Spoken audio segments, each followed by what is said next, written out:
अस्सलाम वालेकुम and good morning. Rising Pakistan में आपको कहते हैं खुश आमदीद। मेरे साथ हैं रेस्ट करती हुई, आराम करती हुई सबीन फारूक खान सुदोज़ई। मैं किताब पढ़ रही हूँ मोहम्मद शुएब, मैं किताब पढ़ रही हूँ। ओके, सबीन और किताब। सबीन और किताब आप कहेंगे। कल तो बैठी हुई थी, कह रही थी ऐसे लफ्ज ना इस्तेमाल किया करें सानेहा जो किताब नहीं पढ़ते। तो मैंने सोचा कि चलें आज जो है कुछ ये कुर्सी तो संभाले नहीं जा रही तुमसे, कुछ पढ़ के देख लेते हैं। तो मैंने सोचा कि एक शेर सामने था मेरे और सोचा कि इसको जरा आज पढ़ देते हैं। So you want coffee or you want शेर? No, I want coffee with शेर। Okay. और शेर with coffee। Interesting. ओके जी। आप भी अपने कॉफी का मग हाथ में रखिए, चाय पीजिए और चाय सबीन का शेर एंजॉय पढ़िए। कीजिए। और ये दूसरी बात ये कि प्लीज इस शेर में शायद किसी से कुछ मुखातिब नहीं है, इट्स जस्ट अ पोएट्री। तो प्लीज इसको रिलेट ना करें। कोई रिलेट करना चाहे कर ले, कोई करना चाहे तो कर हम ले। नहीं करें, हम नहीं ऐसे काम करते। चलना शुरू कर। बिस्मिल्लाहिर्रहमानिर्रहीम। अच्छा जी, खुदा हाफिज। ये सारे हंसा रहे हैं मुझे। Seriously I really want to read this out, but ये सब मुझे हंसाने की कोशिश कर रहे हैं। लुक जी, एक हम अच्छे सुनना से चाहते हैं पोज कि में सबीन का अंदाज़े बयां। वी शुड मैं शायरा नहीं लग रही, but I can try. Okay okay. बिस्मिल्लाहिर्रहमानिर्रहीम। जीने नहीं दिया मुझे, मरने नहीं दिया, कोई भी काम इश्क ने करने नहीं दिया। सब बोलिए वाह वाह वाह वाह। रखा था जिसको सांस की सूरत संभाल कर, उस आरज़ू ने मुझको संवरने नहीं दिया। वाह कमाल, क्या मेरी खूब कहा, क्या खूब कहा। मेरी शायरी ज्यादा ना इनकी वाह वाह वाह। हमें किसी ने कहा वाह वाह किया करें। मेरी हथेलियों पे भी सूरज थे बेशुमार, लेकिन उन्हें किसी ने उभरने नहीं दिया। आए हाय क्या कहने। मेरे लिए तो मेरे लिए तो जिंदगी जंगल की रात थी, पर उसकी याद ने मुझे डरने नहीं दिया। आए हाय कमाल। रखा है शाखे वस्ल ने हमको खिजा नसीब, और उसके हिज्र ने हमें मरने नहीं दिया। अब वाह करें ना। वाह।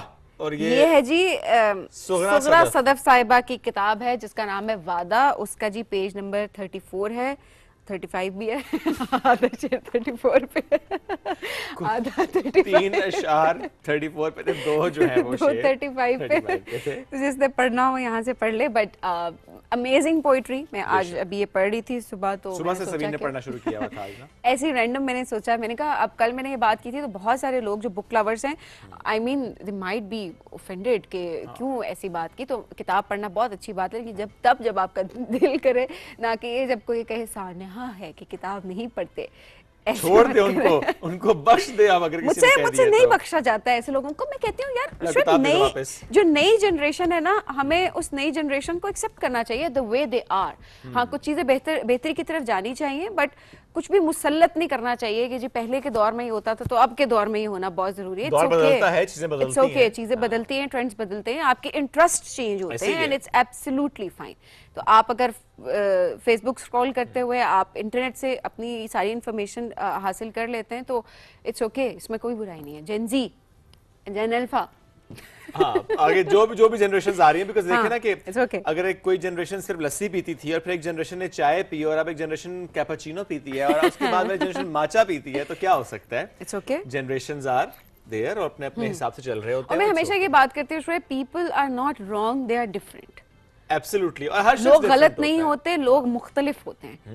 सो जनरेशंस गलत नहीं होती, जनरेशंस मुख्तलिफ होती हैं। वो अलग बात है, एक जनरेशन दूसरी जनरेशन को मुख्तलिफ समझने के बजाय गलत समझने बैठ जाती है। और वो नई जनरेशन पुरानी जनरेशन को गलत समझ रही होती है, पुरानी जनरेशन नई जनरेशन को गलत समझ रही होती है, और इस जंग में हम चलते जाते हैं और इसमें हम कुछ सीख नहीं पाते। बेशक। और इसमें एक चीज और भी होती है ना कि हम उसमें भी रहते हैं कि उसको कुछ नहीं पता, उसको कुछ नहीं आता, जो आता है वो हमें ही आता है, हमारी जनरेशन को ही आता है। Exactly. हर जनरेशन ने अपने अपने हिसाब से चीजें सीखी होती हैं और आगे बढ़ रहे होते हैं, एंड दैट्स हाउ। तो आज जो है हम अपना टॉपिक रखते हैं पोइट्री, ठीक है। तो आज आपने हमें अपना फेवरेट शेर भेजना है लिख के, पोइट के साथ। अगर आपने खुद लिखा है तो आप अपना नाम ऐड कर सकते हैं, और अगर किसी आपका फेवरेट पोइट है जो आपने उसकी शायरी के नीचे उसको क्रेडिट आपने ज़रूर देना है, और कोशिश यही जगह प्लीज़ शेर को गलत मत लिखिएगा। ये भी एक चीज़ होती है कि जिसकी जैसी चीज़ हो वो आपके पास अमानत होती है, आप एज इट इज़ उसको आगे आपको पहुंचाना होता है। बेशक ऐसी है। तो आपने आज हमें भेजना है और अपना नाम अपना शहर वो भी आप ज़रूर बताइएगा। तो आज जी हम पूरा सेगमेंट डेडिकेट करेंगे जिससे आप सबकी शायरी जो है वो प्रोग्राम में शामिल करेंगे। At the end of this show हम कोशिश करेंगे कि जो हमें मैसेजेस आ रहे होंगे हम सब शामिल करेंगे। अभी हम बढ़ जाते हैं एक ब्रेक की तरफ। जब ब्रेक से वापस आएंगे तो अपने मेहमानों से आपकी मुलाकात कराएंगे और आज के शो से मुताल्लिक करेंगे बात कि आज हम किन मौज़ूआत पे कर रहे हैं बात। रही हमारे साथ, ये है राइजिंग पाकिस्तान।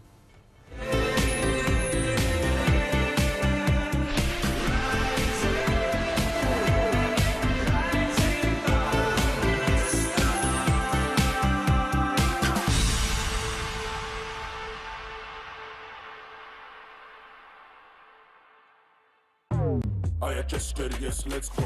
सवाल मेरा एक इधर कौन like us? जवाब तो है दो, कोई नहीं, no one. अगर नहीं Cheetos तो हम करें zero. Make the right choice, there's too much to mind. Too much to mind. Too much to mind.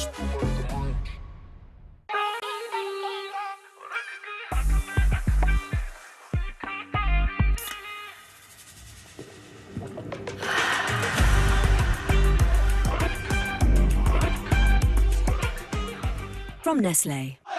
Tiwa दूध वाला बीबी जी, तीवा दूध वाला। इसे उबालूंगी और आपको बताऊंगी भी कि इसमें से मेंढक निकला कि नहीं। मैं कहती हूँ कि जब से मैं इस फील्ड में आई हूँ मैंने तो सबके पत्ते ही कटा दिए। देखिए आपको कहने की जरूरत नहीं, मैं तो मुसलसल तानू ही ताड़ रहे हैं। जहाँ पे सिग्नल नहीं आते ना वहाँ पे भी चांदनी का आइडिया काम करता है। सोसाइटी वाले लोग बातें कर कर के मार देंगे मुझे। वो कहते हैं इतना बड़ा घर है और तुम्हारा शौहर दूध बेचता है। पहले चांदनी तो अब लैला। नौजवानों के ख्यालात बदलते रहते हैं। कौन है ये मिट्टी के गलेवर का मुंह है इसका? उत्ते बस्ता रब सोना ते मखलूक की होगी थल्ले। एवे तो नहीं कहते तीव है गुजर की हो गई बोले बोले बोले बोले। मैं जिन हूँ जिन पे चल वे रहन दे जिन नुसाई लोका। मैंने आपको माँ समझा और आप मेरी दुश्मन निकली। टाइम भी साथ घर छोड़ के बाहर करती है और तूने अपना ही घर नहीं छोड़ा। मैं हूँ लड़की लाहौर की, मेरी सास पुराने दौर की। वो अंधे वो जोर से, मैं बिल्कुल कमजोर से। वो अंधे वो जोर से, मैं बिल्कुल कमजोर से। तो कट करेंगे। चिली सास, चिली सास, चिली सास, चिली सास, चिली सास।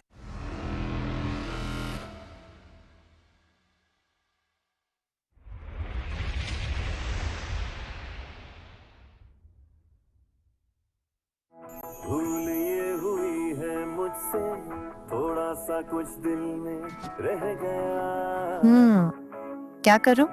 सेट करो खास चाय बना के तुम्हारा मूड। समझते हैं एक दूसरे को, इसीलिए बने हैं एक दूसरे के लिए। जैसे चाय को समझे सिर्फ नेस्ले एवरीडे। From Nestle. ये जो आमिल होते हैं ना ये बिल्कुल जैली होते हैं। 1200 रुपए बेटा जाया करा है। जाया कैसे? उसने मुझे मंत्र तो दिया है। मैंने तो मेरा मतलब है मंत्र फूका है आप पे। डार्लिंग, आप जैसे ज़हीन बंदा भी जाली आमिल के पास। खैरियत है? सुभान अल्लाह, कैसा अच्छा टाइटल दे दिया आपने। राइस आधा किलो और हॉट मसाला 1 चम्मच। हॉट मसाला।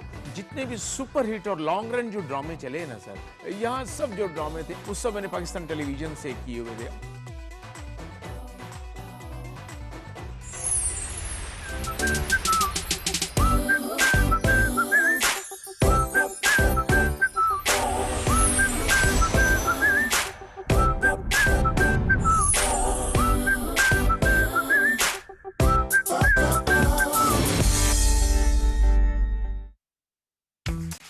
रोशनियों से जगमगाते इस स्टेज पर अब आवाजें नहीं कहानियां गूंजेंगी। Meet the Sweet 16, the Super 16, the Final 16. ये वो स्टेज है जब ख्वाबों को मिलता है mic. 16 reasons to watch, 16 stories, one stage. अब बात सिर्फ गाने की नहीं, ये है हिम्मत, जज्बे और एतमाद की आजमाइश। काला राउंड है, गला तो देखना पड़ेगा, ऐसे तो नहीं जाने देंगे। लेकिन अब फैसला सिर्फ जजेस का नहीं, पूरे पाकिस्तान का है। 16 hopes, 16 dreams, the top 16. देखना मत भूलिएगा पाकिस्तान आइडल गाला राउंड, जहां आवाज ही नहीं जज्बा भी बोलता है।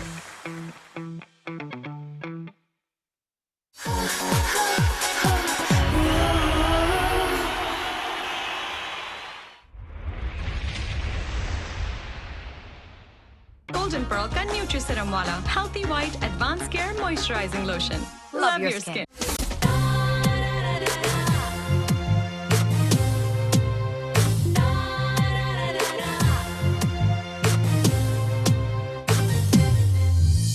जो थी अनकही, जो थी अनसुनी, जिंदगी फिर भी रवा, सितारों का जहां,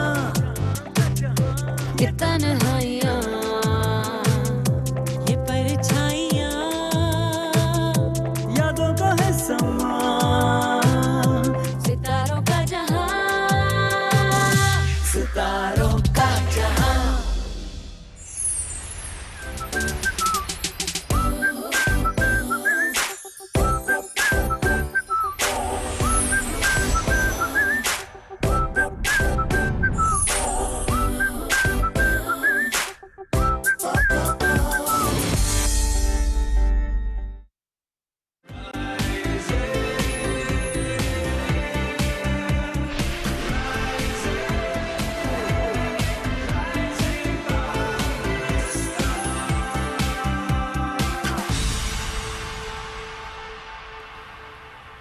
वेलकम बैक जी। राइजिंग पाकिस्तान में आपको कहेंगे खुश आमदीद। ये वाला जो सेगमेंट है मेरे और शुएब का बड़ा फेवरेट सेगमेंट है। इसकी वजह यह है कि जिस शहर की बात होने जा रही है, जिस शहर में इस वक्त हम मौजूद हैं, जहाँ से ये लाइव ट्रांसमिशन जो है वो आप सब तक पहुँचाई जा रही है, उस शहर की बात होने जा रही है, यानी कि इस्लामाबाद की।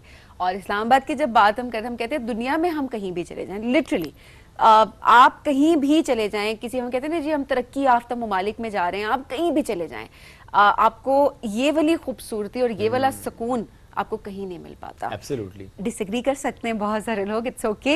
नहीं जरूर करें अगर आप कहते हैं कि नहीं वहाँ पे ये चीज़ है तो कंपटीशन शुड बी हेल्दी, लेकिन हमारी खूबसूरती के पर्सपेक्टिव देखिए ऐसे तो नहीं ना, Islamabad is one of the most beautiful capital of the world. Exactly, क्या ग्रीनरी है यहाँ पर, डिसिप्लिन है यहाँ पर, बहुत सारी चीज़ें कॉम्प्रोमाइज़ होती हमें दिखाई देती हैं, बट स्टिल वो कंट्रोल में आ जाती हैं। एंड फिर आप कंपैरिजन अगर ड्रॉ करें तो अगेन इस्लामाबाद जो है वो स्टैंड आउट कर रहा होता है।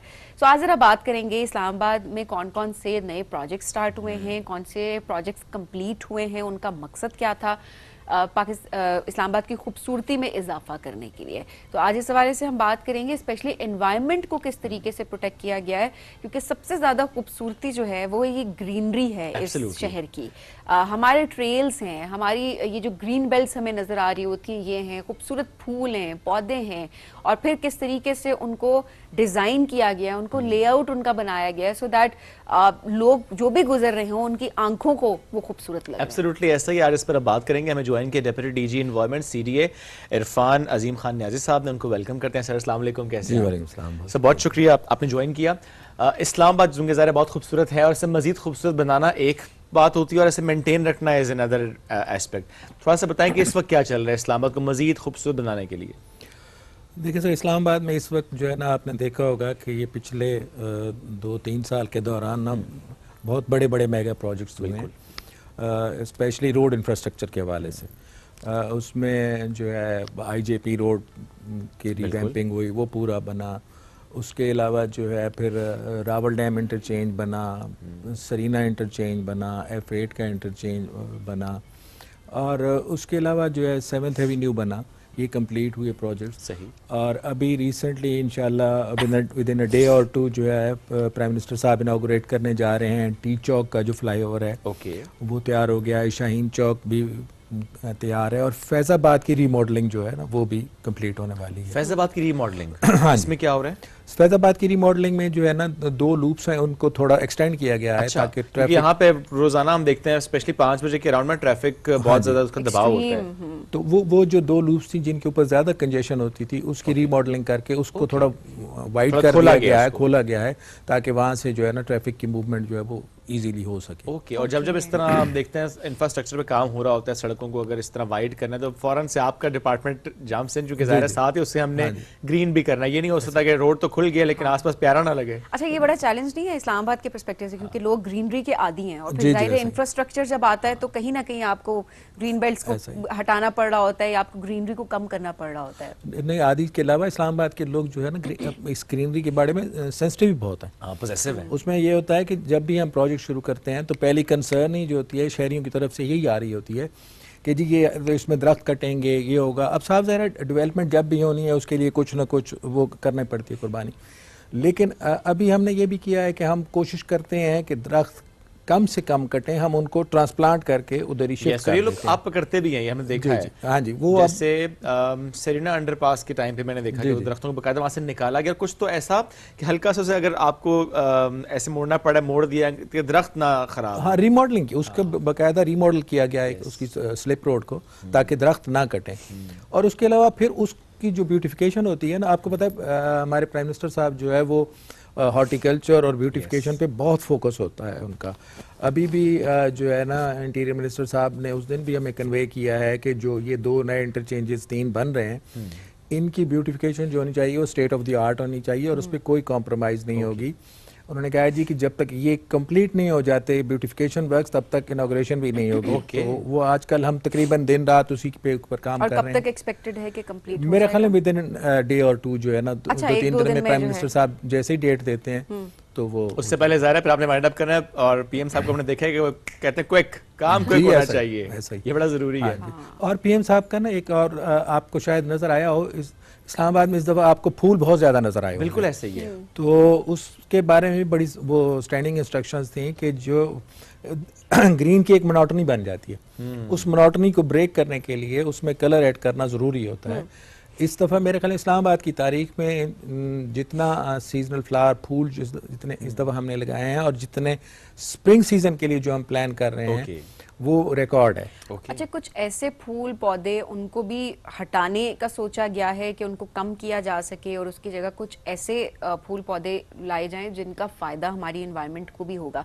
बिकॉज एलर्जीज़ की अगर बात करें, वो भी इस पर्सपेक्टिव से इस्लामाबाद में आप एंटर होते हैं तो समहाउ बहुत सारे लोगों की एलर्जीज़ जो हैं वो ट्रिगर कर जाती हैं और उसके जिम्मेदार काफ़ी सारे जो प्लांट्स और फ्लावर्स हैं वो हैं। यानी मलबरी ट्रीज़ की बात कर रहे हैं। हाँ, उसमें यह है कि जी असल में जब इस्लामाबाद उस वक्त डेवलप हुआ तो इसको ग्रीन करना था इमीडिएटली, तो उस वक्त देखा गया कि जो फास्ट ग्रोइंग स्पीशीज़ हैं वो कौन सी हैं। तो उस वक्त ये जो पेपर मलबरी है इसको इंट्रोड्यूस किया गया। ये फास्ट ग्रोइंग स्पीशी थी, इन्वेसिव था।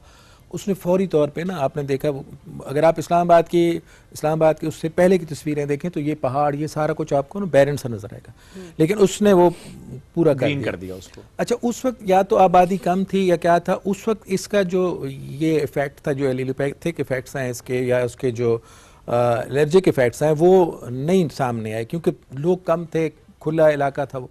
जो लोग बढ़ते गए और इसकी पॉपुलेशन भी बढ़ती गई तो उसके साथ साथ जो है हमें पता लगा कि इसमें जो है ना इसकी वजह से, इसके पोलन की वजह से एलर्जी होती है।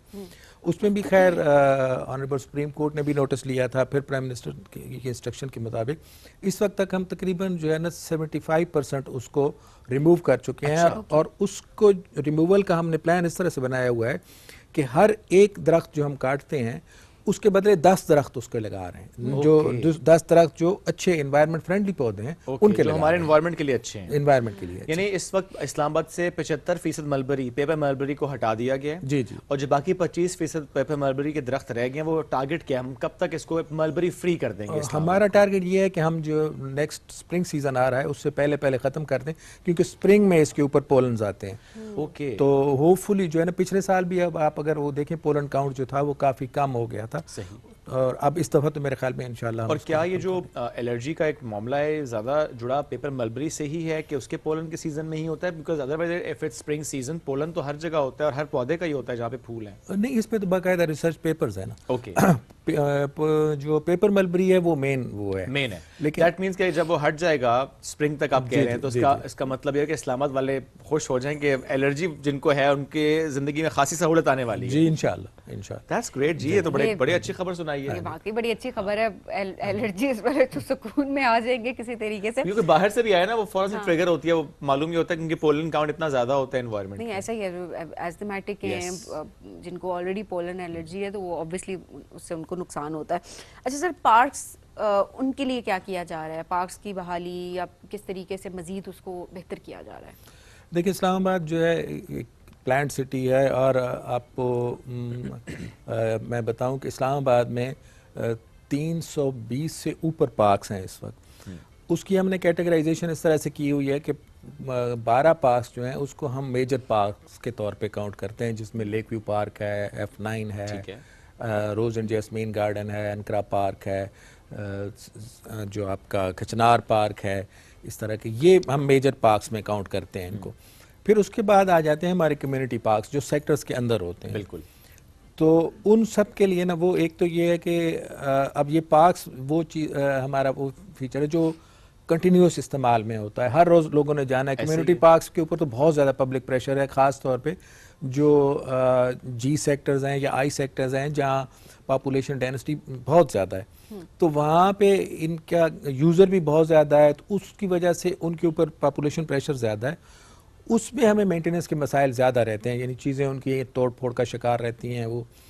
तो उसके लिए भी हम जो है उसकी एक तो रेगुलर रिपेयर करते रहते हैं। अभी हमने बड़ा एक कॉम्प्रिहेंसिव सा उसके लिए प्लान तैयार किया है। उसमें हम ये राउंड कॉन्ट्रैक्ट करने लगे हैं कि सारे पार्क्स जो है उसको हर वक्त, ताकि हम साल के 12 महीने जो है उसको हम मेंटेन रख सकें। इसी तरह जो मेजर पार्क्स हैं, बड़े पार्क्स, उनके लिए भी वो होगा। और बड़े पार्कों में जो है ना हमारा प्लान है, उसमें फिजिबिलिटी स्टडीज़ हो रही हैं कि एक तो लेक व्यू पार्क का जो फेज़ 2 है उसको हम दोबारा डेवलप करें और उसको वो लेके आएँ। फिर यूनिफॉर्म उसके ना वो कार्ट्स बनेंगे, वो वहाँ पे वो वेंडर फिर सर्व करेंगे डिफरेंट काइंड ऑफ फूड। और ये तो लोगों के पास अपॉर्चुनिटी भी है, अगर आप वहाँ पर कोई अपना फूड स्टार्ट करना चाहते हैं तो very soon they will be operational, या कि नहीं सारा बुक हो चुका है ऑलरेडी? नहीं अभी नहीं हुआ। So if you are associated with this food thing, so ये एक अपॉर्चुनिटी आपके लिए आने वाली है बहुत जल्द, जिसमें आप अपना कार्ट, यूनिफॉर्म कार्ट होंगे, बहुत खूबसूरत होगा। और चूंकि वहाँ पे वैसे भी एक ऐसा एरिया जहाँ बहुत रश होता है, specially Monday to Friday office areas में, तो अपॉर्चुनिटी तो है। और कब तक बन जाएगा ये? मेरे ख्याल में विद इन 2 मंथ्स।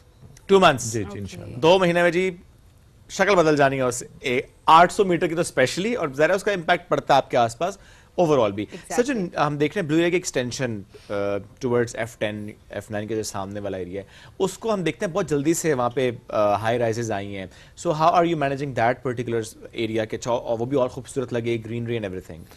वहाँ पे एक तो आपने देखा होगा हमने ऑलरेडी उसकी ना वो जो सामने ग्रीन बेल्ट है उसकी लैंडस्केपिंग की हुई है।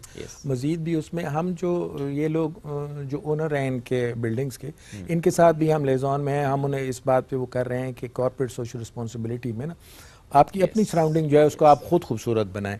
बल्कि इस हद तक भी हम उनके साथ जा रहे हैं कि ये जो पोर्शन है from F8 interchange to F10, इसकी पूरी की इंक्लूडिंग द सेंटर डिवाइडर जो है उसकी ब्यूटिफिकेशन जो है ये मिल के ले लें। इतने बड़े बड़े वो वहाँ पे वो बन गए हैं, कॉर्पोरेट आ गया है बिल्कुल। तो वो, और मैं देख रहा था उसमें अभी आप जाएं तो वो एक तरह का ना नया फूड हब बनता जा रहा है। वहाँ पे रात के टाइम पे ना बहुत काफ़ी ज़्यादा वो एक्टिविटी होती है, क्योंकि वहाँ पे ज़रा कॉफ़ी शॉप्स एंड एवरीथिंग, तो वो अब अपना अच्छा कहा आपने, वहाँ पे एक्टिविटीज़ अब बहुत ज़्यादा नज़र आ रही हैं। किसी ने शिकायत करनी हो आपको अपने किसी पार्क से मुताल्लिक घर के पास, या कोई भी और इशू हो सकता है जो कि आपके अंडर आता है, सो आप लोगों ने किस तरह एक्सेसिबल रखा है अपने आप को? आपका नंबर एक्सेसिबल है? किस तरीके से लोग आपको रीच आउट कर सकते हैं? सर एक तो हमारा ना CDA का ना जितना सोशल मीडिया प्लेटफॉर्म्स हैं उसके ऊपर CDA का अपना वो है एक्सेस है। ट्विटर पे भी CDA की वो है, इंस्टाग्राम पे है, ट्विटर पे है, फेसबुक पे है। वहाँ से हमें लोग रीच आउट करते हैं और वो बाकायदा वो कंप्लेंट जो होती है वो चेयरमैन साहब खुद रीड करते हैं और उससे आगे फिर हम लोगों को ट्रांसफ़र हो जाती है। और उस पर हमारा जो कंप्लाइंस का मेकनिज़म है वो भी बहुत फास्ट है और लोगों के अच्छे रिव्यूज़ हैं उसके ऊपर।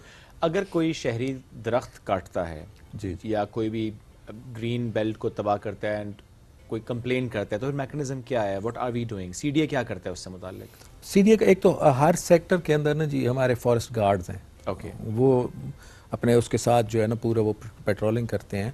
अमूमन ऐसी एक्टिविटीज़ जो हैं वो अननोटिस नहीं जाती। इस्लामाबाद के शहरी भी बहुत सेंसिटिव है इस मामले में। Very true. तो वो किसी न किसी तरह से वो उसको जैसे ही हमें वो बताते हैं तो हमारी जो है ना एक तो वो कंसर्न फील्ड स्टाफ जो होता है वो भी इन प्लेस होता है। उसके अलावा हमारी एक सेंट्रल रेड पार्टी होती है जिसके अंदर एक AD उसको लीड कर रहा होता है और 15 के करीब उसके साथ स्टाफ होता है। उनके पास गाड़ी होती है, मोबाइल होते हैं। वो अगर कहीं बाहर भी निकले हुए हैं, आजकल तो मोबाइल आ गया है, फिर भी उनके साथ वायरलेस सिस्टम है हमारा जो 24/7 जो होता है एक्टिव होता है।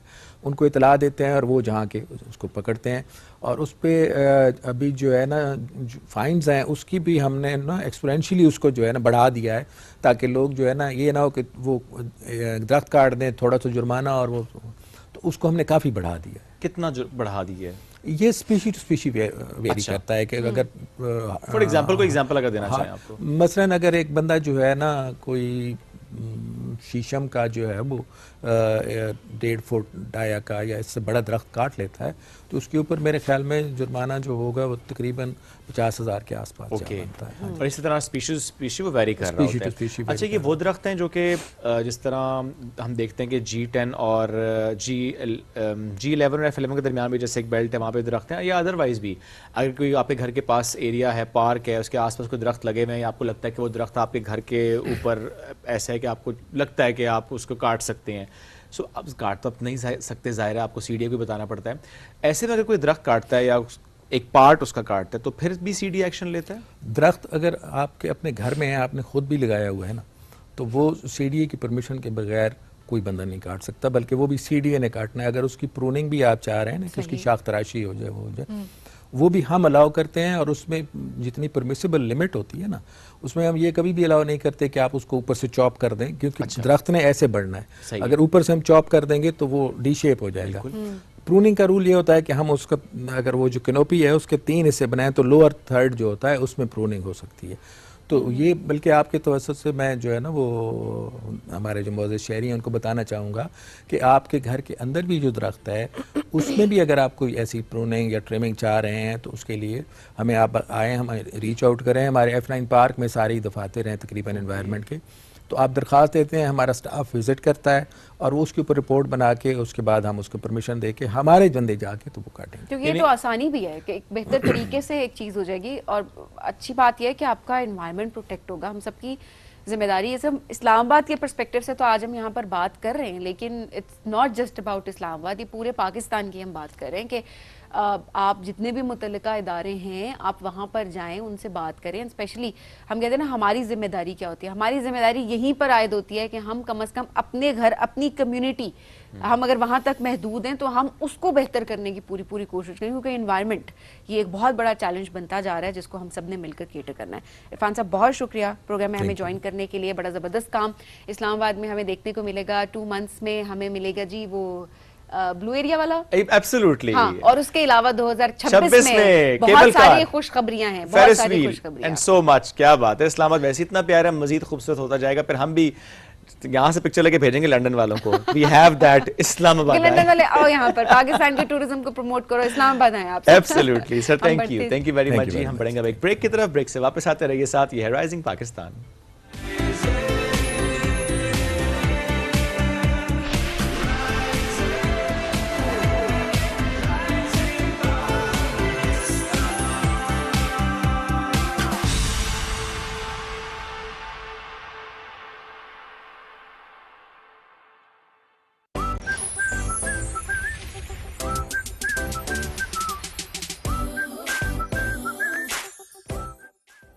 सुबह 8 बजे से 9 बजे तक की नशरियात के लिए हमारे साथ ताउन किया है Cheetos, Colgate Palmolive Pakistan limited, Engro fertilizer company, Nestle Pakistan limited.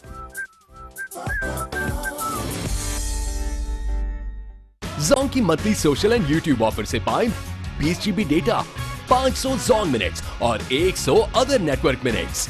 सब कुछ मिले सिर्फ 550 रुपए के डिस्काउंटेड रेट में। अभी डायल करें *6001#। Too much to munch, too much to munch, too much to munch. आया चस्टर, yes let's go. 2 दूनी 2 4 चांद मेरा क्रंच, फ्लेवरफुल चिप्स चीटोस करे मंच, मजे भरपूर कभी नहीं रुकते, कभी सीन रखूं टाइट कभी कश करे पफ। सवाल मेरा एक इधर कौन like us, जवाब तो है 2 कोई नहीं no one, अगर नहीं चीटोस तो हम करें zero, make the right choice there's too much to munch। Ocean safari है मजा तो जारी है, too much to munch, मिले जो बाइट वो बाइट सब पे भारी है, too much to munch।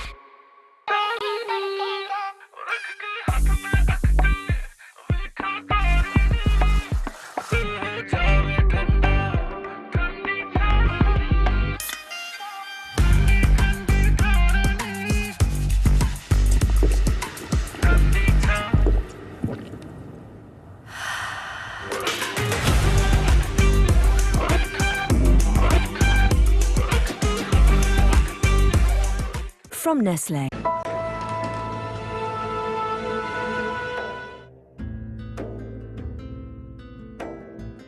Tamjeed साहब, इसकी तबीयत ठीक नहीं है, आप ये क्या कर रहे हैं? तमजीद साहब क्या कर रहे हैं?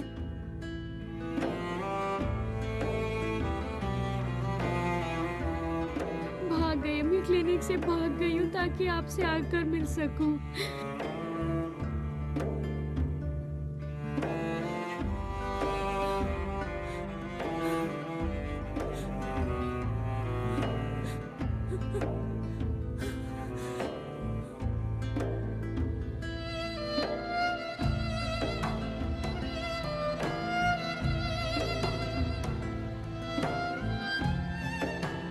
क्या बकवास कर रहे हो? मैं देखता हूँ। भागो यहाँ से, भागो यहाँ से।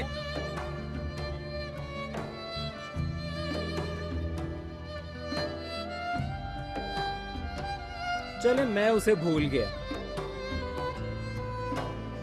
तुम होते कौन हो जो मेरी बेटी का नाम ले रहे हो मेरे सामने? लेकिन मैं आपसे लड़ने के लिए नहीं लेकिन आया। मैं लड़ना चाहता।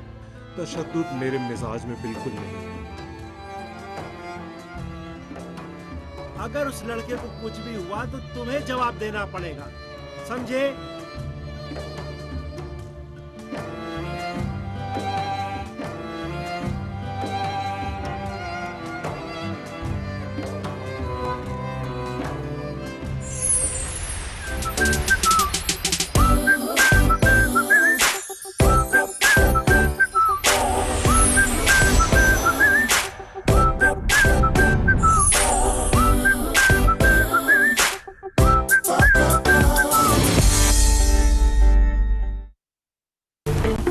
पाकिस्तानी खाने ज़ुबान पे लगे तो छूटते नहीं हैं, और अगर कपड़ों पे लगे तो वो कोरमे को आउट ऑफ साइट कर देगा। कढ़ाई से भी फाइट कर लेगा।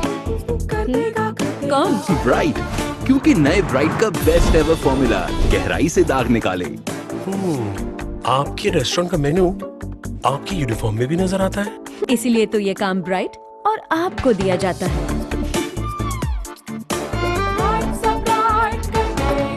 एंग्रो यूरिया और जबरदस्त यूरिया से जीतो नई नवेली गाड़ी। अपना कूपन कोड, नाम, शहर और शनाख्ती कार्ड नंबर 9986 पर SMS करें। जितनी ज्यादा बोरियां उतना ज्यादा जीतने का मौका। भूल ये हुई है मुझसे, थोड़ा सा कुछ दिल में रह गया। क्या करो? सेट करो, खास चाय बना के तुम्हारा मूड। समझते हैं एक दूसरे को, इसीलिए बने हैं एक दूसरे के लिए। जैसे चाय को समझे सिर्फ Nestle everyday. From Nestle.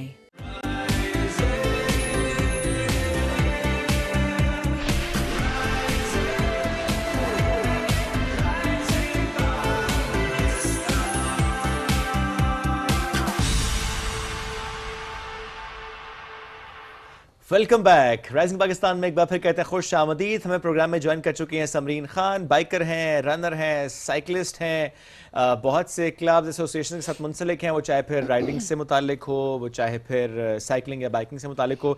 Recently इन्होंने बनाया जी गर्ल्स बाइकिंग एसोसिएशन, और इससे पहले बना चुके हैं girls cycling squad. So she is a wonderful girl. जिस तरीके से वो आगे बढ़ रही हैं, काम कर रही हैं, सबको एम्पावर कर रही हैं, खुद तो एम्पावर्ड है और बाकी बच्चियों को भी पूरी उनकी को। बिकॉज देखें, एक तो हेल्दी एक्टिविटी अपनी जगह पे, दूसरी बात ये कि एक इंडिपेंडेंट होना लड़कियों के लिए ये एक चीज़ बड़ी डिफरेंट है। बिकॉज आप किसी पे डिपेंडेंट नहीं है कि मुझे मार्केट तक लेके जाओ, मुझे स्कूल छोड़ो, कॉलेज छोड़ो। आपके पास एक ऐसी सवारी है जिस पे आप बैठे और इजीली आप अपनी डेस्टिनेशन बल्कि छोटा भाई आप पे डिपेंडेंट है ना। बल्कि पहले ये होता था ना कि अगर बड़ी बहन ने भी कहीं जाना है तो चाहे भाई ना 6 साल का भी है, जाओ बहन को छोड़ के रहो। वो 6 साल के है, वो क्या छोड़ के आएगा? 6 साल की आप बात करें, मेरे 4 साल के जैसे बहन के साथ, जो बहन खुद को भी संभाल रही है, बहन उसको भी उंगली पकड़ के चला रही है। सब अपोजिट हो गया ना। छोटे भाई डिपेंडेंट हैं अपनी बहनों पे। ठीक है, गुड, ऐसा ही होना चाहिए। समरीन से आपकी मुलाकात कराते हैं जी। अस्सलाम वालेकुम, कैसी हैं आप? वालेकुम अस्सलाम, बिल्कुल ठीक। समरीन, बहुत शुक्रिया प्रोग्राम में ज्वाइन करने के लिए। कोई नई सवारी ली है अब? नई सवारी भी अब थोड़ी पुरानी हो गई है। अच्छा जी, तो बाइकिंग शुरू की हुई है और 3 साल हो गए मोटर बाइक चलाते हुए। उससे पहले 3 साल तक स्कूटी चलाती थी और 10 इयर्स का तो साइकिलिंग का एक्सपीरियंस है। स्टेप बाय स्टेप आगे बढ़ रही है ना। Cycle, scooty, bike. Heavy bike है? नहीं, इट इज अभी तो GD110S। तो मेरा ख्याल टारगेट हैवी बाइक ही है फिर। जी एग्जैक्टली। एक दिन हम कहेंगे समरीन खान आ जाएंगे, समरीन खान यूं हैवी बाइक लेके ऐसे आ जाएंगे अंदर। हार्ले लेके आ रही है। You never know। सूट बहुत करता है वैसे, जब आप बाइकिंग की वीडियो हम देखते हैं आपकी, वो एक होता है बॉडी पोस्चर एंड एवरीथिंग, तो it suits you really well. तो आज भी क्या ये होता है कि बाजी दुपट्टा नीचे आपका लग रहा है, बाजी ये हो रहा है, ये माइंडसेट चेंज होता दिखाई दे रहा है, या वही लोग हैं अभी भी? मतलब कि अप्रिशिएट तो करते हैं लोग, लेकिन डेफिनेटली जो पीछे बैठती हैं उनके साथ तो ऐसा होता है, लेकिन जो राइड कर रही होती हैं उनको तो फिर प्रॉपर चलना पड़ता है कि इस तरह का कोई चीज़ ना हो। अच्छा। लेकिन ये कि मतलब लोग इनकरेज करते हैं, लोग जब देखते हैं तो वो मोटिवेट ही करते हैं। मैंने बहुत सारी फीमेल्स को देखा है जो वर्कर हैं, मतलब जा रही हैं और वो मोटर बाइक पे जा रही हैं, उन्होंने अपना वही गाउन भी पहना हुआ है, चादर लपेटी, उसके ऊपर हेलमेट पहना हुआ है, और वो आंटी जा रही हैं कहाँ पे 70 सीसी उन्होंने लिया हुआ है। तो it's really it feels so good when you see women empowered, कि वो बजाय इसके कि किसी लोकल ट्रांसपोर्ट में जा रही हैं, अनसेफ जा रही हैं, वॉक करके जा रही हैं, कई किलोमीटर पैदल चल के वो सफ़र करती हैं सिर्फ अपने वर्क पॉइंट पे जाने के लिए, तो उससे मच बेटर है कि वो हम पब्लिक ट्रांसपोर्ट की बात करें, बहुत बेहतरी उसमें आई है और बहुत अच्छे तरीके से हर स्टॉप टू स्टॉप पर चल रही होती है। लेकिन अगेन अगर एक खातून हर जगह पर, तो वो एक्सेसिबल नहीं है ना। और दूसरी बात ये, अगर मैंने इतनी खवातीन को देखा, इतनी माओं को देखा, वो बच्चों को स्कूल से लेके आती हैं, छोड़ के आ रही होती हैं, बच्चे बैठे होते हैं और ऐसे पकड़ा होता है अम्मा को। तो मुझे बड़ा अच्छा लग रहा होता है कि देखिए उनकी जिंदगी कितनी सुकून में आई है। बिल्कुल। आज आपकी तरफ आते हुए मैंने रास्ते में देखा एक खूबसूरत सी मरून कलर की स्कूटी, और वो एक लड़की पूरे हिजाब में वो चला रही थी और पीछे बहन बैठी हुई थी दूसरी, और वो कॉलेज या स्कूल जा रहे थे। आई फेल्ट सो हैप्पी कि, but only one thing what I feel is कि गर्ल्स को जो है ना अपने सेफ्टी गेट्स पे तवज्जो देने की जरूरत है, बिकॉज मोस्टली फैशन भी तो करना है ना, फैशन ना चाहिए क्या, सेफ्टी फर्स्ट है, सेफ्टी फर्स्ट है, फैशन जो है ना वो नंबर 2 है। अच्छा, मैं कल एक वीडियो देख रही थी, एक बाइकर ही है, अच्छा वो गुजरते हुए दूसरी बाइकर जिन्होंने हेलमेट नहीं पहना हुआ, वो उनको रोक के बता रही हैं कि बहन बात सुने, हेलमेट पहना करें, हेलमेट का ख्याल रखा करें। Wonderful. Exactly. It's not wonderful at all. क्यों? इट्स बिकॉज आप उसकी सेफ्टी भी रिस्क में डाल रही हैं। ठीक है उसने हेलमेट नहीं पहना हुआ, एक अलग बात, आप उसको डिस्ट्रैक्ट कर रही हैं। 2-3 दफा उन्होंने उसको बुलाया और वो पूरी डिस्ट्रैक्ट हुई है, वो मुड़ी है बाइक चलाते हुए। नहीं रोक के, मतलब वो साथ चला रही है, सुने बात सुने, हेलमेट पहना करें। What was that? एक आप उसको डिस्ट्रैक्ट करिए, नंबर 1। सेकेंडली आप फोन यूज कर रही हैं बाइक चलाते हुए। ये मैंने देखा सबीन एक खातून को, यस मतलब why would you do that? I mean, laws हैं, सब कुछ है, आप थोड़ा तरीके से उसको मैनेज कर सकते हैं। आप एक तो वीडियो, दूसरी बात आप उसको डिस्ट्रैक्ट करिए बाइक चलाते हुए। एक तो चले वो एक सेफ्टी गियर नहीं उन्होंने पहना हुआ, जो उनकी गलती है, और आगे वो पुलिस का नाका था, उन्होंने वैसे उसको रोक लेना था, जैसे जो भी था। मतलब आप एक्सपेक्ट को यही करेंगे ना कि रोका जाएगा हेलमेट के हवाले से, जो कि हम देख भी रहे होते हैं, बट स्टिल मतलब प्लीज ओवर एफिशिएंसी मत दिखाया करें इस तरह की, ओवर एफिशिएंट ना हुआ करें। मैंने अक्सर लोगों को देखा है इस तरह की ओवर एफिशिएंसी दिखा रहे होते हैं, जिसकी वजह से आप अपनी सेफ्टी भी रिस्क पे रखते हैं और दूसरे की भी। दूसरा भी ख्याल कर लेना, दूसरा भी करें, लेकिन प्लीज अपना ख्याल पहले करें, डोंट डिस्ट्रैक्ट पीपल। अच्छा, वो वीडियो बना रही थी फोन से?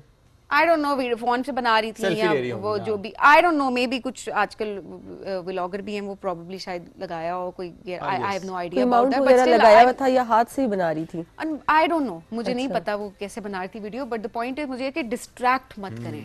3 दफा आपने बुलाया, 3 दफा आपने उसको बुलाया, 4 दफा आपने बुलाया, और वो फिर वो बंदी मुड़ी है, तो प्लीज डिस्ट्रैक्ट ना करें। तुम भी रुक जाती वहां पे? She could have a fall. मैं तो वहां पे थी नहीं, मैंने तो वीडियो देखी है। अच्छा, वीडियो देखी है? मैं क्यों वहां पे थी? अच्छा, मैं वीडियो गुजरते हुए देख लिया, सबीन का बस थी, जरा दोनों को रोक ले। मैं तो रोक लेती पर। आपने भी ऐसे देखा जो सबीन बात करने की खवातीन नहीं जिस तरह ख्याल रखनी सेफ्टी गियर्स का एवरीथिंग, और फिर दूसरी खवातीन भी ख्याल नहीं रख रही। हाँ, मतलब मैंने भी देखा, जैसे कल ही मैंने जाते हुए देखा, तो वो बाइक चला रही थी लेकिन उनके पास हेलमेट नहीं था, तो मैंने उनको जो है ना, मतलब आगे थोड़ा सा जाके तो मैंने उनको इशारा किया कि ये देखें ये कहाँ है, मतलब मे बी उनके जो एक साइज होगा फेस को, साइज का हेलमेट अवेलेबल ना हो मार्केट में। ऐसा कुछ भी नहीं है। ऐसे सिर्फ एक ही भाई मैंने देखे थे लास्ट की वीडियो में, वो कहते कि गवर्नमेंट मुझे जो है ना वो हेलमेट में ला दे।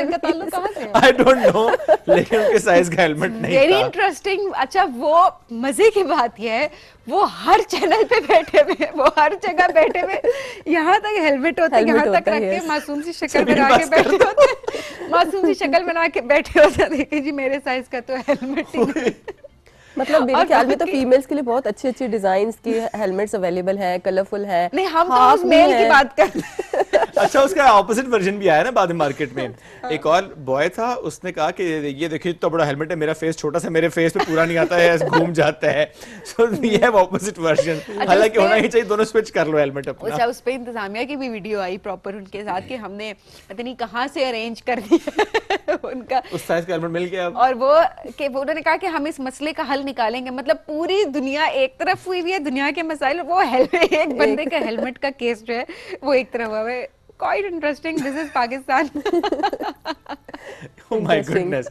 So अच्छा, आप जिस तरह बता रहे हैं कि अब तो इतने कलरफुल, इतने प्यारे प्यारे हेलमेट्स आ गए, तो फैशन नहीं जाता, fashion stage there, right? Fashion तो देखिए हर चीज में है, लेकिन आप किसको प्रायोरिटी देंगे, अपनी सेफ्टी को या फैशन को? तो सेफ्टी, आपको पता है एक दफा भी आप गिरे और आपके सर पे चोट लगे तो it can be fatal as well. तो आपको अपना सोचना चाहिए पहले कि मेरे ख्याल में मैंने कभी नहीं राइड की। मैंने जब से सीखा भी मैंने हेलमेट पे ही था। और मेरे भाई ने मुझे यही कहा था कि देखो सीखते हुए आप सबसे ज्यादा गिर सकते हो, तो उस टाइम पे आपको लाजमी जो है ना सेफ्टी गियर्स पहने। अभी जब हम लॉन्ग राइड्स पे या कभी टूर्स पे जाते हैं, जैसे मैंने लॉन्गेस्ट लाहौर गई थी और वापस आई थी, तो इसी साल 2025 में मार्च में, तो हम प्रॉपर गियर्स के साथ जाते हैं। लाइक हमारे एल्बो पैड्स होते हैं, हमारे नी पैड्स होते हैं, प्रॉपरली हम गियर में जाते हैं। और लिटरली मैं जीटी रोड पे वापसी पे जो है ना वो I had a fall. Yes, तो वो क्योंकि हम रात के टाइम वापस आ रहे थे और छोटा सा पैच जीटी रोड पे अचानक से आ गया था, वो ऑफ रोड था, तो आई कुडंट हैंडल इट। और फिर मतलब जब मैं गिरी तो काफी मेरी बचत हुई थी just because of my safety gears.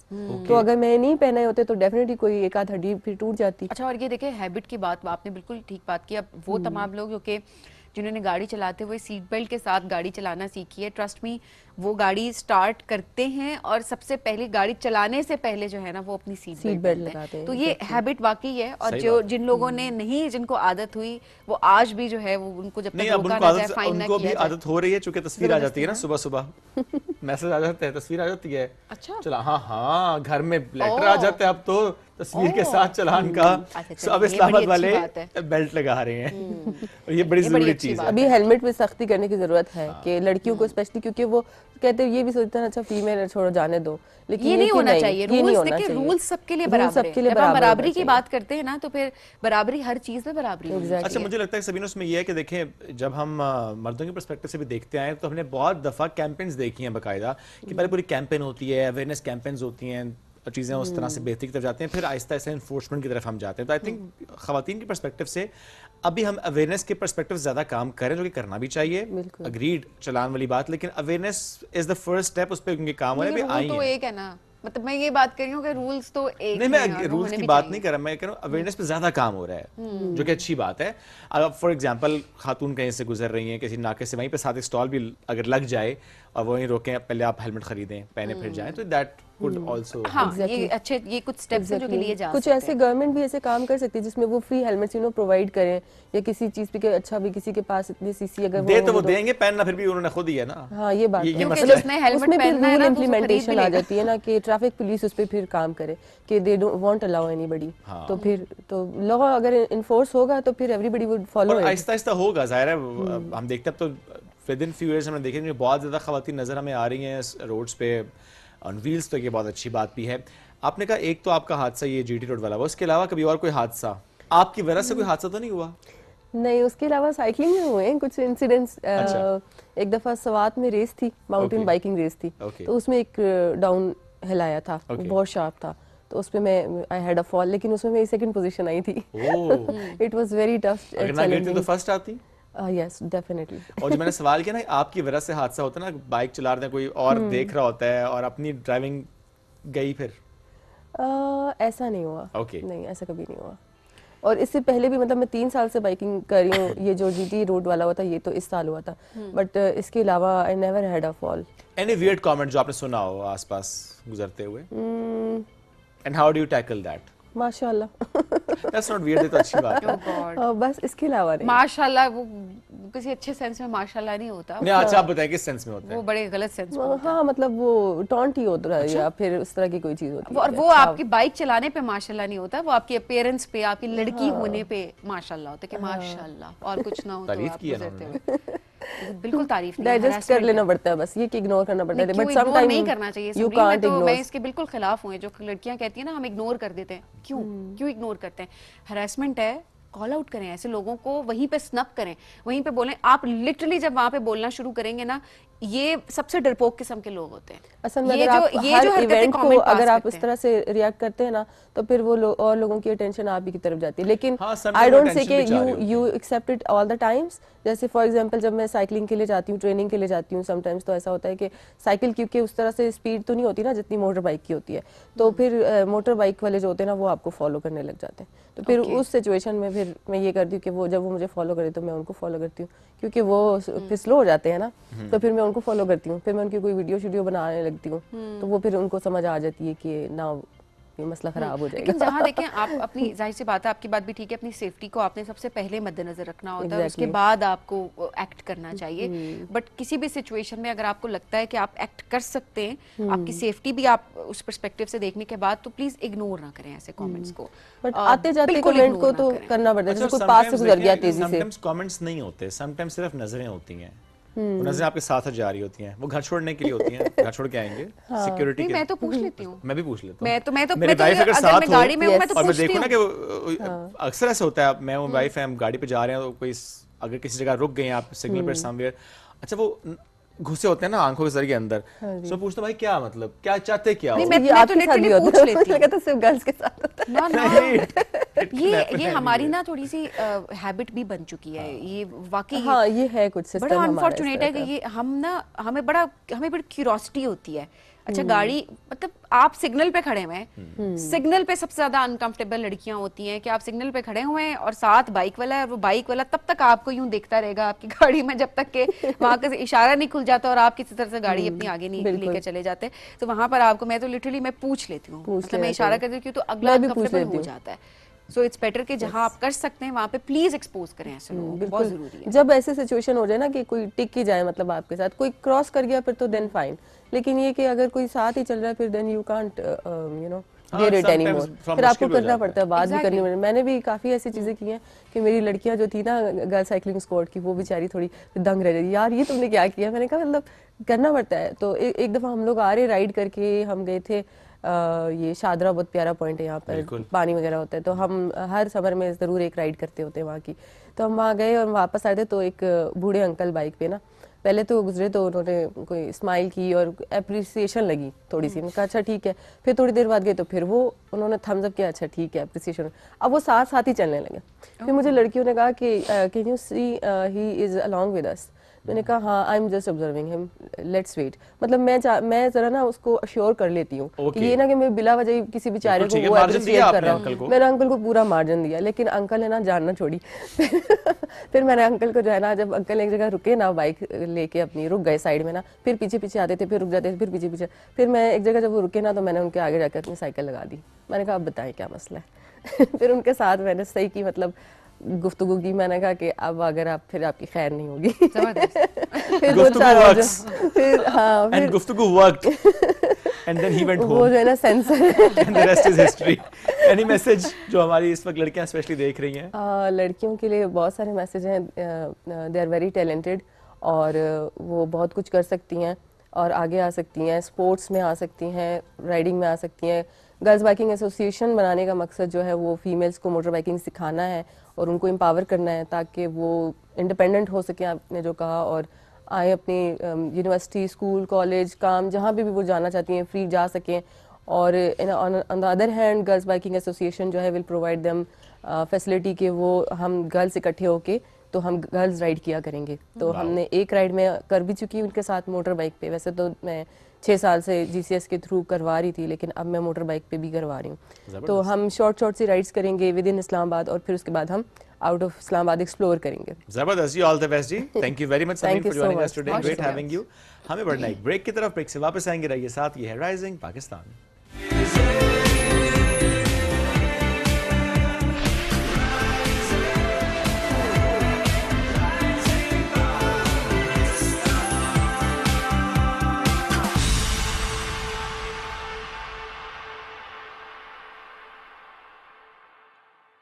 Engro urea और जबरदस्त यूरिया से जीतो नई नवेली गाड़ी।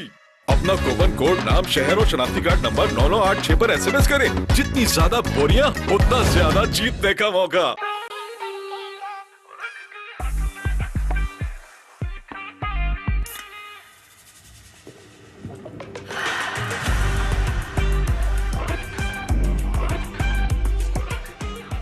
from Nestle.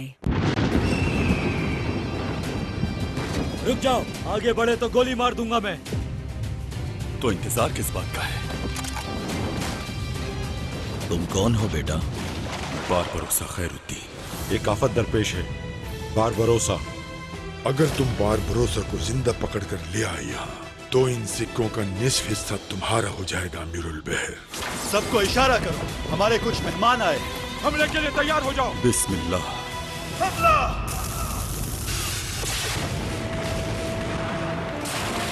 शाबाश!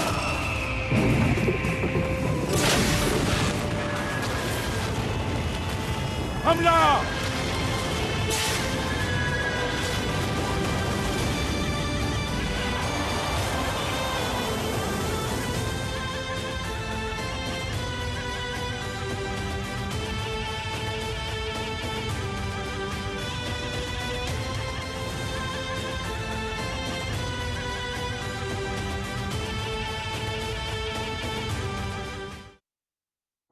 भूल ये हुई है मुझसे, थोड़ा सा कुछ दिल में रह गया।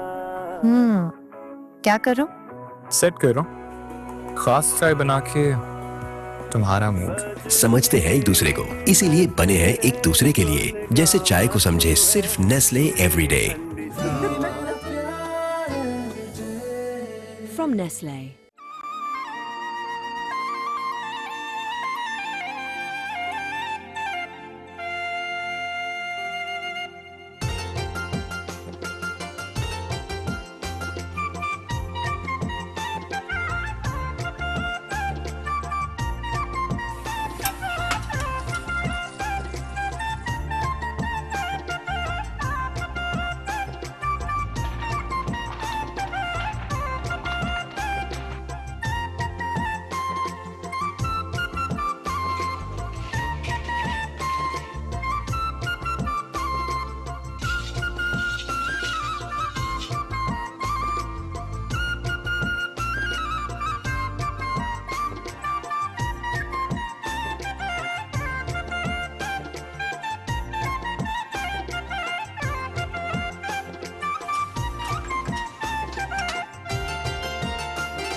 रोशनियों से जगमगाते इस स्टेज पर अब आवाजें नहीं, कहानियां गूंजेगी।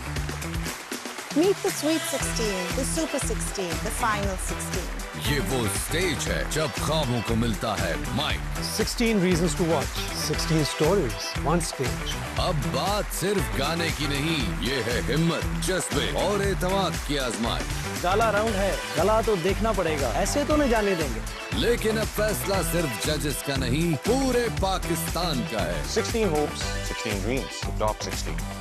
देखना मत भूलिएगा पाकिस्तान आइडल गाला राउंड, जहां आवाज ही नहीं जज्बा भी बोलता है।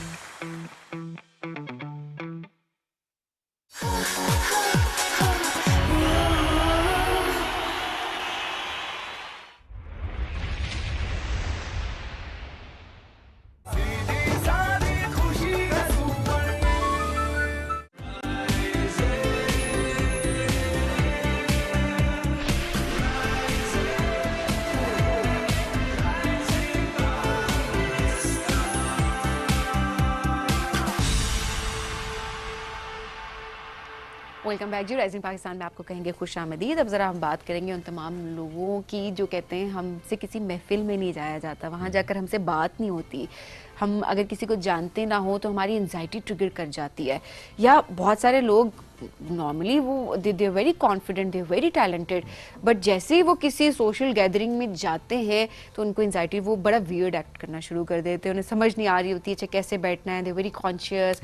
उसके अलावा कोई भी अगर चीज़ उन्होंने प्रेजेंट करनी है वहाँ पे वो उसको बेहतर तरीके से प्रेजेंट नहीं कर पा रहे होते, साथ नहीं दे रहे होते, सॉरी लफ्ज भी साथ हाँ लफ्ज साथ नहीं दे रहे होते, कम्युनिकेशन बहुत बुरी तरह से मुतासिर होती है। एंड ऑब्वियसली किसी ऐसी जगह पर अगर वो जा रहे हैं जिस पर उनका फ्यूचर डिपेंडेंट है, लेट्स सपोज किसी इंटरव्यू में जा रहे हैं, किसी ऐसी गैदरिंग में जहाँ पर उन्हें नेटवर्किंग करनी है, सो वहाँ पर ऐसे मौका पर उनको बहुत ज़्यादा नुकसान होता है। और मैंने ऐसे भी लोग देखे हैं जिन्हें अगले दिन कहीं जाना होता है तो पिछले 2 दिन पहले जब उनको पता चलता है कि अच्छा जाना है 2 दिन, तो उनको एंजाइटी शुरू हो जाती है कि वो कैसे फेस करें लोगों को, किस तरह इनिशिएट करेंगे कॉन्वर्सेशन। तो आज इस हवाले से बात करते हैं किस तरह से इसको इस पर काबू पाया जा सकता है, किस तरीके से हम इसको मैनेज कर सकते हैं। और क्या ये वाकई सिर्फ इन पर्सन होता है या क्या सोशल मीडिया पर भी होता है कि आप किसी ग्रुप में, चाहे वो व्हाट्सएप फैमिली ग्रुप है या कोई और भी आपका प्रोफेशनल ग्रुप है, क्या उसमें भी ये मसला होता है आपके साथ?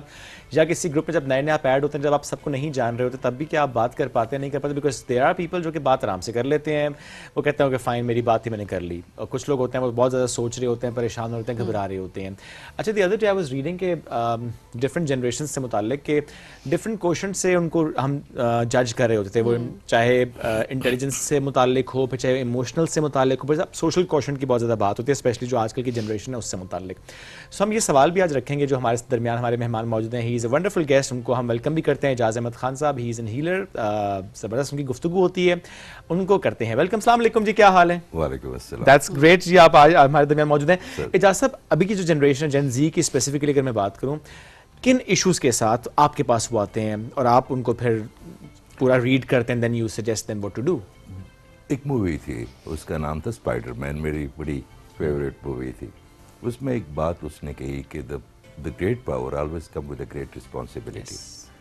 देखें, ये आप अगर होम्योसेपियन से लें तो जो ह्यूमन माइंड है ये इम्प्रूवमेंट की तरफ जा रहा है, और जैसे जैसे वक्त गुजर रहा वो बड़ी कॉम्पैक्ट डिज़ाइन मशीन है ना आपका ब्रेन। बिल्कुल। तो जेन जी जो है ना, ये ना मुनाफिक हैं, they can see through you.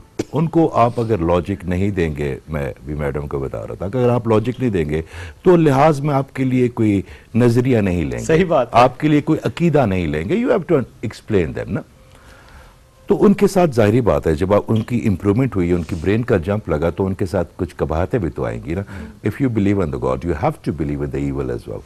अच्छा, हुआ क्या कि जैसे आपने बड़ी अच्छी बात की, सोशल मीडिया। अब मेरे अगर सोशल मीडिया पे 10 दोस्त है या 20 दोस्त है, मुझे उनके लिए जाने के लिए तैयार नहीं होना पड़ता, उसके लिए मुझे कोई कपड़े नहीं बदलने पड़ते, मैं किसी भी मूड में हूँ, मैं उनसे बात कर सकता हूँ, they take me as they are. मगर जब मुझे वो दोस्त रियलिटी में कभी मिलते हैं ना, तो मैं उनकी तरह, उनकी एनर्जी होती है, आपकी बॉडी एक एनर्जी कैरी कर रही है, बायो एनर्जी है वो। अच्छा, जिनको अपने अकेले रहने की आदत हो जाता है ना, तो उनका ऑरा बहुत ज़्यादा जो लीकी हो जाता है, बड़ा फ्रेजाइल हो जाता है।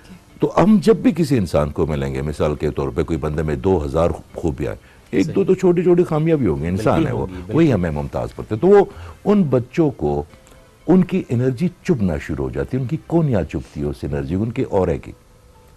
It's not about how you carry yourself, it's all about how do you carry your aura. क्या आपका ऑरा आपकी इंट्रोडक्शन है ना, आपका मेन इम्यून सिस्टम क्या एक एनर्जी है जो पहले जाती है। इस कमरे में कोई भी आएगा तो आप उसके कपड़ों को, आप उसकी शक्ल को, आप उसकी ड्रेसिंग को बाद में देखते हैं, पहले एक वाइब्स आती है आपको। वो वाइब आपको, आप जिस तरह आज मुझे मिले, मैं आपको मिला, हम सब एक दूसरे को मिले, तो ये सारी वो वाइब्स है जो अल्लाह ताला ने पॉजिटिविटी में क्रिएट की हुई है। ये जो जेन ज़ी है ना, ये अभी तक उन इसरार को नहीं समझ सकते कि हम अगर लोगों में मिलेंगे, बैठेंगे। इसके अलावा इसकी एक ज़्यादा वजह यह है कि हम बहुत ज़्यादा आजकल हेल्थ कॉन्शियस भी हैं, लुक कॉन्शियस भी हैं, और क्योंकि आपके पास बहुत ज़्यादा ज़राए हैं, तो वो बंदा जो जज करता हो किसी दोस्त, और एक बंदा उस ग्रुप में हो जो जिसमें जजमेंटल आदत हो, उसकी जो सर्च लाइट है वो सिर्फ खामियों पे आती हो, तो उसके करीब बैठते हुए हर बंदा डरता। अच्छा, ये बच्चे क्योंकि उनको आदत नहीं होती ज़्यादा जज होने की, दे living they way they want, क्योंकि उन्होंने आगे जाके बड़ी चीज़ें सोचनी है। तो ऐसे बच्चे जो कि थोड़े से उनको लगता है कि उनकी कोई वेट का मसला है, बालों का मसला है, या बोलने में उनकी वो जो उनके वोकल इतने ज़्यादा नहीं है, तो वो फिर आहिस्ता आहिस्ता अवॉइड करना शुरू कर देते हैं। ऐसे बच्चों के लिए सबसे आसान तरीका है कि वो खुद से पहले बात करे।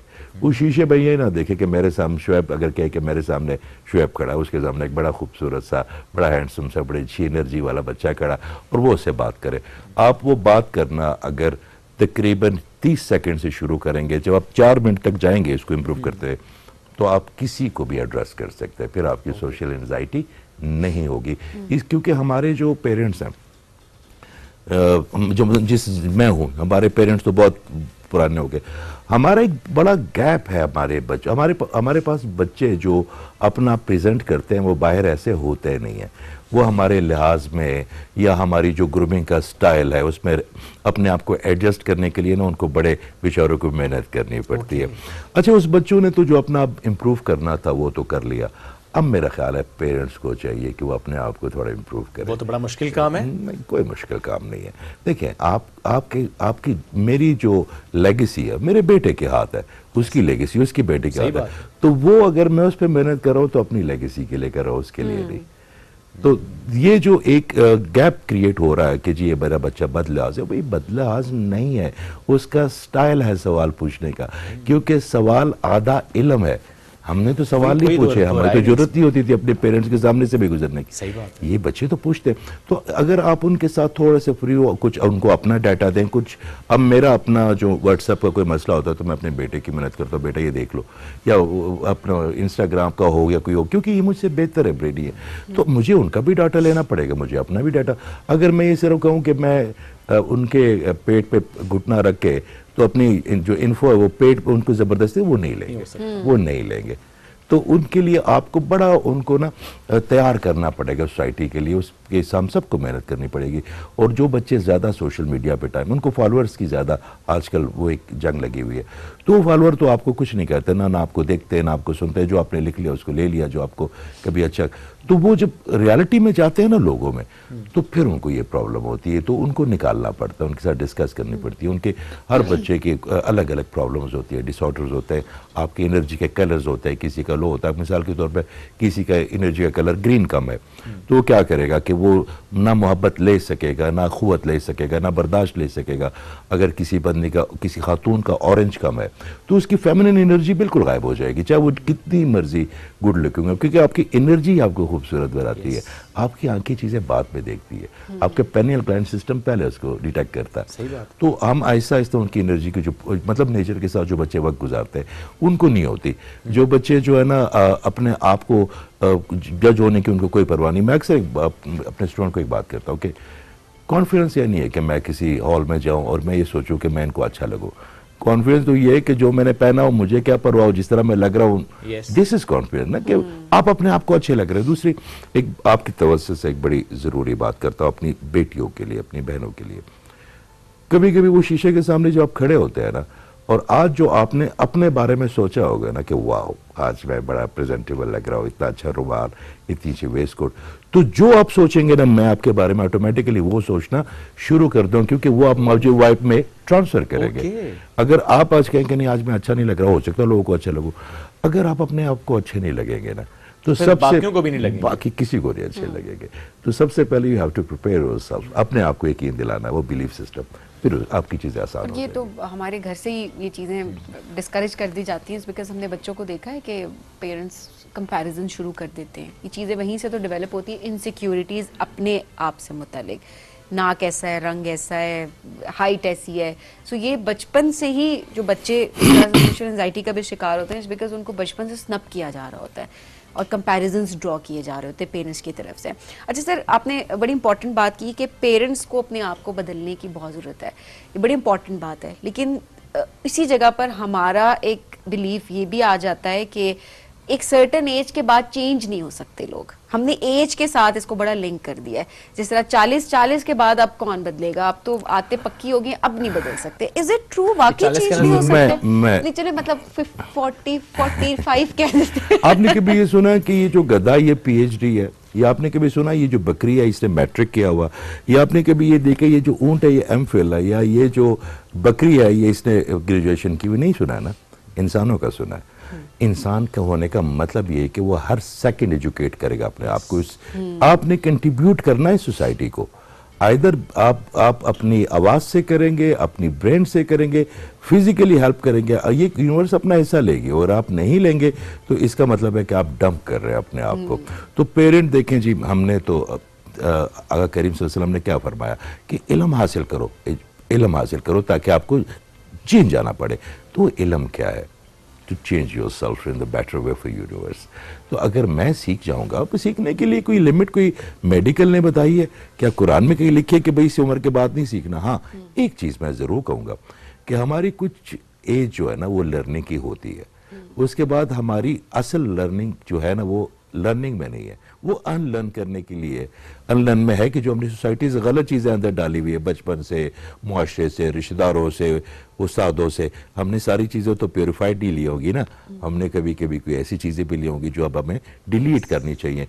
अगर वो पेरेंट वो गलत चीज़ें डिलीट करते हैं तो क्या है? मुझे तो इसमें कोई बात नहीं कि मैंने इन साल, 1.5 साल, 2 साल में कटेरे में किसी और को खड़ा नहीं किया, क्योंकि आपके पास एक टोकरी है और उसमें फूल होने चाहिए, मगर आपकी नजर उस टोकरी पर नहीं जा रही, आप लोगों के टोकरियों में कांटे ढूंढ रहे हैं। भाई मेरा फायदा मेरी टोकरी से है कि उसमें फूल कटे करूं, उनके पास कांटे हैं, उनके पास फूल है, डजंट मैटर, मुझे कोई फर्क नहीं पड़ेगा। तो अगर मैं अपना एहतिसाब करूंगा ना तो उससे शुएब फर्क पड़ेगा, दूसरों के हिसाब से मुझे कम से कम कोई फर्क नहीं पड़ेगा, मगर टाइम वेस्ट होगा। सर पहले और अब में क्या ये फर्क है कि पहले चूंकि सोशल मीडिया नहीं था तो जो आप थे इन अ लार्जर कॉन्टेक्स्ट वही परसेप्शन भी आपका डेवलप होता था कि आपका एक्ट, आपका बिहेवियर, आपकी गुफ्तगू एंड एवरीथिंग। अभी मामला ये हो गया कि सोशल मीडिया की वजह से हमने अपना एक साइड जो कि हमें पसंद है, जो हम चाहते हैं, जो हम दिखाना चाहते हैं, वही हम दिखा रहे हैं। The good side of us, the fancy side of us, no matter आपकी रूटीन क्या है, लेकिन आप एक पर्टिकुलर पर्सनैलिटी दिखा रहे हैं सोशल मीडिया पर, और जब इन पर्सन आप किसी से मिलते हैं वो कहते हैं नहीं यू लुक चेंज, आप तो वो है ही नहीं जो सोशल मीडिया पे थे। तो इसकी वजह से भी मसला होता है। मैं आपको एक और चीज, एक और डायमेंशन आपको बताता हूँ। देखिए आप सोशल मीडिया पे कभी आपने कोई पेट में दर्द हो उसकी तस्वीर लगाई है? ना। कभी आपके कपड़े खराब हो, बुरे लग रहे हो, लगाइए। आप अपनी बेस्ट से बेस्ट चीजें लगाते हैं। देखिए ना मोहतरमा 100 पिक्चर्स लेंगे, 3 लगाएंगे जो इनको अच्छी लगेगी। 3 फिर तो बहुत अच्छा रेशो है, फिर एंजाइटी होना फिर तो बहुत अच्छा रेशो है। कल ही किया उन्होंने 100 लेके 3 लगाई थी। नहीं मैंने वो डिलीट भी कर दी थोड़ी देर के बाद। क्यों? आई डोंट नो, मेरी एंजाइटी ट्रिगर कर जाती है बाजू का। व्हाट? पता नहीं मेरे साथ ऐसा होता है कि जब कोई जैसे पिक्चर पे रीच ज्यादा होना शुरू हो जाती है, ज्यादा उसको अटेंशन मिलना शुरू हो जाती है, मुझे एंजाइटी होने लग जाती है, और बहुत दफा ऐसे होता है कि मैं इसको सर ये क्या बिहेवियर है? मैं आपको इसकी फ्री में कंसल्टेशन कर देता हूं। मैं हूं ना। देखिए आप क्या कर रही हैं, आप प्योरिफिकेशन में इतनी ज्यादा चली गई हैं कि you are very hard on yourself. अच्छा उससे क्या हुआ है कि आपने लोगों को जज करते हैं, you start judging your own self. अच्छा एंजाइटी भी नेगेटिव चीज़ नहीं है, एंजाइटी पॉजिटिव एंजाइटी भी होती है। मिसाल के तौर पे कल मेरा पेपर है, अगर मैं एंजाइटी जो प्रोडक्टिव एंजाइटी उसमें नहीं होंगे तो मैं पढ़ूंगा क्यों? आपने सुबह मॉर्निंग शो पे हो ना, अल्लाह ने आपको अच्छी शक्ल दी है, आपको वसाइल दी अच्छे कपड़े पहनने के, डिज़ाइनर पहनने के, ताकि कौम की बच्चियाँ महसूस करें कि आपकी तरह बनना है। तो ये भी आपके ऊपर एक वजन है, उसकी एंजाइटी आपको होनी चाहिए। क्योंकि देखिए जब आप सामने आते हैं ना, चाहे आप कोई टीचर हैं, चाहे आप कोई होस्ट है, तो आपके ऊपर आपको इस वक्त दुनिया में देख रहे हैं लोग, इंडिया में भी देख रहे हैं, पाकिस्तान में भी देख रहे हैं, इंग्लैंड में भी देख रहे हैं। ये शो तो सब देखते हैं, वहाँ पे मैं इंग्लैंड से हूँ तो वहाँ पे बच्चे जो है ना वो तो देख लेते हैं यहाँ की मॉर्निंग शो बड़ा।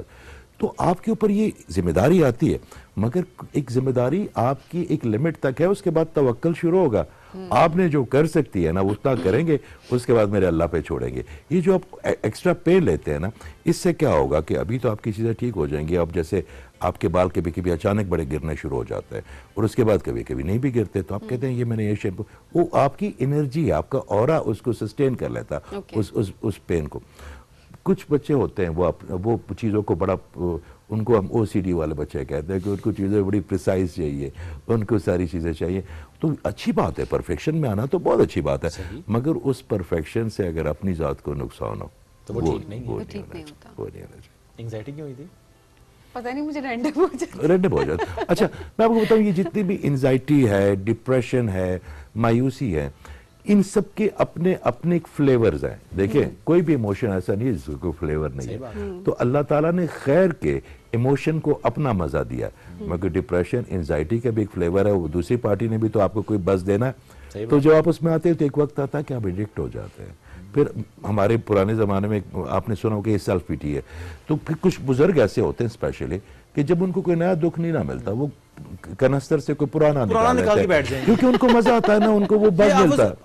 Are you reading my mind? I was about to ask this कि ये हमने आसपास लोग देखे हैं कि हम कहते हैं प्लीज बी थैंकफुल, क्या हो गया एक ही बात को लेके बैठे हुए और बैठे ही हुए हो। उनको मजा आता है, उनको मजा आता है। फिर क्या होता है कि आपका देखें जो आपका हो रहा है, आप अच्छे कपड़े पहन लिए, आप स्माइल कर रहे हैं, मगर जो आपके वाइब्स और एनर्जी है वो तो सामने वाला रीड कर रहा है, चाहे वो उसको उस वक्त डिटेक्ट नहीं कर रहा, मगर आपको देखिए आपका कोर्टिसोल लेवल हाई हो गया, आपको कोई दुख वाली बात आ गई, आपकी बॉडी ने एड्रेनलिन ने कोर्टिसोल रिलीज करना शुरू कर दिया, तो फाइट एंड फ्लाइट मोड पे आ गए आप। मगर आपके ऑरे में वो पूरी प्रोजेक्शन आ गई ना, तो जो भी आपके करीब गुजरेगा उस कोर्टिसोल लेवल से, तो वो आपसे बच के, चाहे आपकी पार्टनर है, चाहे आपका बच्चा है, वो कौन रहना चाहता है हमेशा स्ट्रेस में, कौन रहना चाहता है? फिर जब आपका डोपामिन रिलीज होना शुरू हो जाता है तो लोग आपके आसपास आने शुरू हो जाते हैं। तो आपने वो अपने कोर्टिसोल लेवल, अपने स्ट्रेस हार्मोन्स को अब इसलिए भी बंद करना है। अगर आपने इस मुआशरे में अपने आप को एक्सेप्टेंस करवानी है तो फिर आपने खैर बांटनी है, शर बांट के आपको एक्सेप्टेंस नहीं मिल सकती। Very true. ये सब ये भी तो होता है, एक ही शख्स हम देखते हैं कि वो किसी के लिए और एक ग्रुप के लिए बहुत अच्छा होता है, पर किसी के लिए अच्छा नहीं भी होता। अब देखें, औरत उसका वही है, उसकी पॉजिटिव एनर्जी भी वही है, वो इसी तरह से सोचता है चीज़ों के बारे में, लेकिन कुछ लोगों के लिए वो बहुत अच्छा है और कुछ लोगों के लिए वो अच्छा नहीं है। यहाँ पे ऑरा, मैग्नेटिक फील्ड, वाइब क्या मैं आपको बताऊं, देखिए हर इंसान के अपने अपने डिसऑर्डर्स होते हैं। ओके। अगर मुझे बचपन में हम कैरी करते हैं, कुछ लोग कहते हैं कि जी हम पास्ट की बात, मैं कहता हूँ पास्ट क्या होता है? जो चीज आपको याद रह गई, आपने रख ली, वो पास्ट तो है नहीं, आपने उसके ऊपर लेबल लगा के रख लिया अपने ड्राइंग रूम में कि ये पास्ट है। हाँ। तो इसका मतलब आप उसको अपने प्रेजेंट में ले आए। आपने जिंदगी में कभी भी किसी चीज को ऐसी जगह क्लिक करके अपने माइंड में रखना। मिसाल के तौर पे आप जो बात कर रहे हैं, एक साहब है, उनमें किसी ने बदतमीजी की, उसने ग्रे कलर की वेस्टकोट पहनी होगी, वो बंदा आएगा खुशबाज, जब वो ग्रे कलर की वेस्टकोट देखेगा ना, तो उस डेलवे में चले जाएगा जिसने उसका बदतमीजी की, और वो सबके साथ एजी हो जाएगा। आपका ऑरा तो होना ही ये चाहिए कि आप जहां जाएं तो जितने भी लोग यहाँ पे बैठे हुए उनको हील करना शुरू कर दे। देखिए बुरी नजर भी तो लगती है, तो फिर अच्छी नजर भी तो लगेगी। सही बात है। ठीक है, तो अच्छी नजर वाले आपके पास आ जाए ना, आपको सुकून होना शुरू होता है, आपको अल्लाह ताला के करीब होने का एहसास होता है, क्योंकि वो फजल कैरी कर रहे होते हैं। तो कुछ लोग होते हैं वो ट्रिगर हो जाते हैं उनका ऑरा, क्योंकि उनको कोई ना कोई चीज़ ऐसी याद आ जाती है। अच्छा, कुछ ऐसी एनर्जीज होती है कमरों में या घरों में, कमरे का अलग ऑरा होता है, बिल्डिंग का अलग होता है। कुछ लोग होते हैं उनके लिए वो जगह जो है ना वो शजे ममनुआ होती है। अगर वो उस एनर्जी में आए या उनको कोई पुरानी एनर्जी फील हो, उसको पता नहीं, मगर वो चिड़चिड़े हो जाते हैं। तो उनको सबसे पहले उस वक्त क्या चाहिए कि आसपास देखें और कोई ऐसी चीज ढूंढे जिससे वो शुक्र कर सके, क्योंकि ग्रेटिट्यूड की जो फ्रिक्वेंसी है अब वो इतनी अप ले जाएगी आपके हर्ट्स को कि ना आपको दुख करीब आ सकेंगे, ना इवल आए, ना ब्लैक मैजिक आए। और ये जो आपके जो क्रिटिक होते हैं, एक अच्छा दो तरह के क्रिटिक होते हैं। मैं शोएब का बड़ा भाई हूँ, मैं कहूँगा शोएब यार ये शूज बड़े अच्छे लगे, इसके साथ ये पहनोगे तो बड़े अच्छे, तो ये शूज।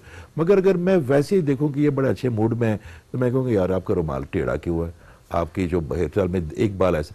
मतलब ये वो लोग हैं जो मक्खियों की तरह सिर्फ गंद पे बैठते हैं और आप में ढूंढते हैं कि कोई खामी ढूंढे। ऐसे लोगों से फिर इज्तनाब आप ऐसे लोगों से बचेंगे। बहुत जरूरी मैसेज आपने दे दिया एंड पे। ऐसे इन्वायरमेंट से बचें, ऐसी गुफ्तगू से बचें, ऐसे माहौल से बचें चुके वो आपकी ऑरा को डिस्टर्ब करेंगे। Don't let anyone else to disturb your aura. अपने ऑरा को स्ट्रांग करें। Sir thank you very much. बहुत शुक्रिया। नाज़रीन, फीडबैक आज के शो से मुतालिक जरूर दीजिएगा। वक्त बड़ा मुख्तसर था, वरना हम इस गुफ्तगू को आगे लेकर चलते, लेकिन इंशाल्लाह किसी और दिन से ही दोबारा मुलाकात कल करेंगे। अल्लाह हाफिज।